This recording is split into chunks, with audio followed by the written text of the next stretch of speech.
But when we talk of monetary union, you'll be talking of a common currency. Just as you have in Europe, you should have a common currency. That is the main objective of a monetary union.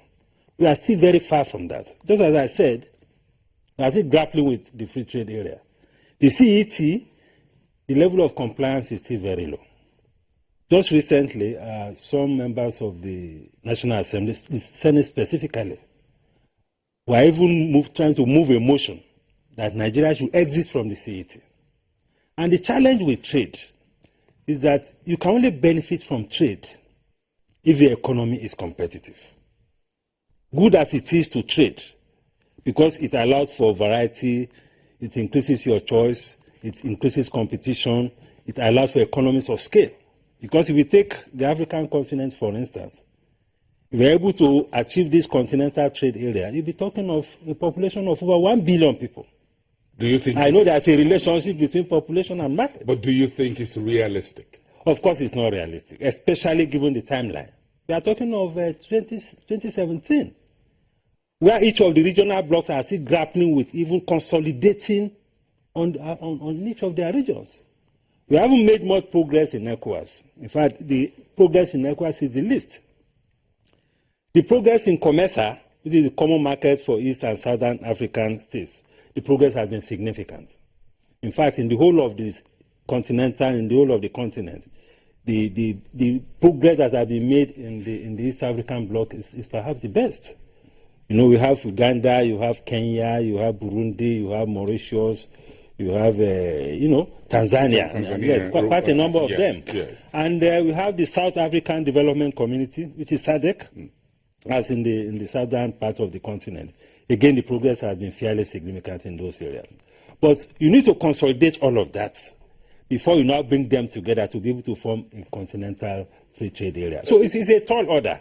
What do you think needs to be done to improve integration? If you look at East Africa, we'll go back to there. We've seen a common passport, for example, reduction or scrapping of visa among member states. Do you think West Africa should do a little bit more along that line? What more do you think should be done? Perhaps even if we have to shift the continental free trade area deadline beyond 2017, say perhaps 2020. You know, when you talk of trade, two critical things are important. First is the trade policy for each of the component units of the particular area. The second is the trade facilitation issues. The trade policy issue has to do with the disposition of each country to issues of trade.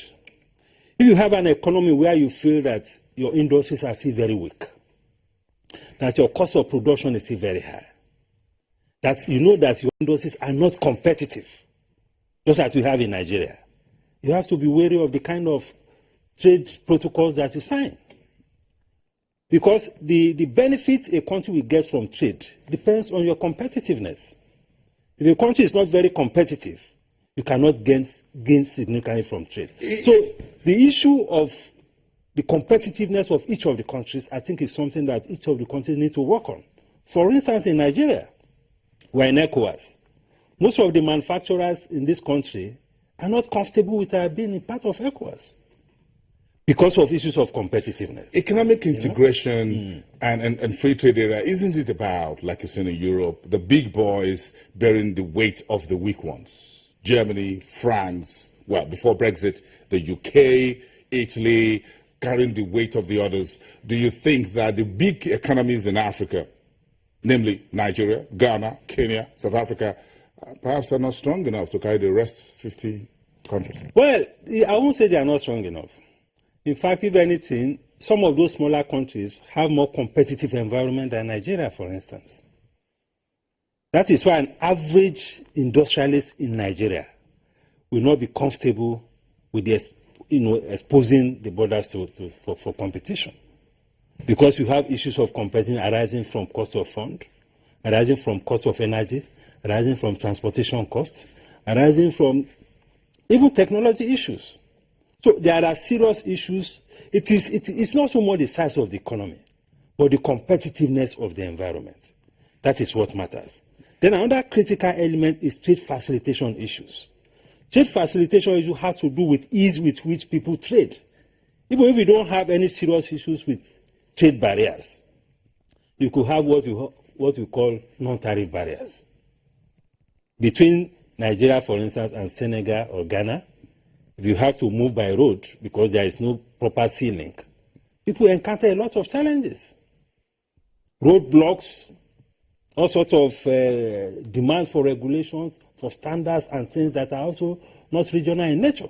So it is very frustrating for those who do business within the sub-region because of all sorts of trade facilitation issues.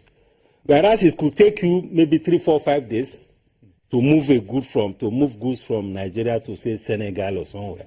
It could take you just a few hours to get to some countries in Europe or in Asia. So it is easier to integrate even outside the continent than to integrate within the continent. As far as the continental free trade area is concerned, you said 2017 looks like a tall order. Of course, it's a tall order. What do you think will be realistic? What year? Look at the calendar for us. Well, it is difficult to put a date. I mean, take the example of ECOWAS. ECOWAS has been in existence since 1975. How much progress have we made? And you need to consolidate the regional blocks before you can have a continental economic area. We will be back in 2017 to discuss this further with you. Okay, thank you very much. And just a few days from now. Happy holiday to you. Muda Yusuf, the Director General of the Lagos Chamber of Commerce and Industry. When we come back to get into the European Trading Day, but very important, what's the size of the Egyptian military as far as their contributions to the North Africa's economy is concerned? We'll come back after the break. We're back in 2.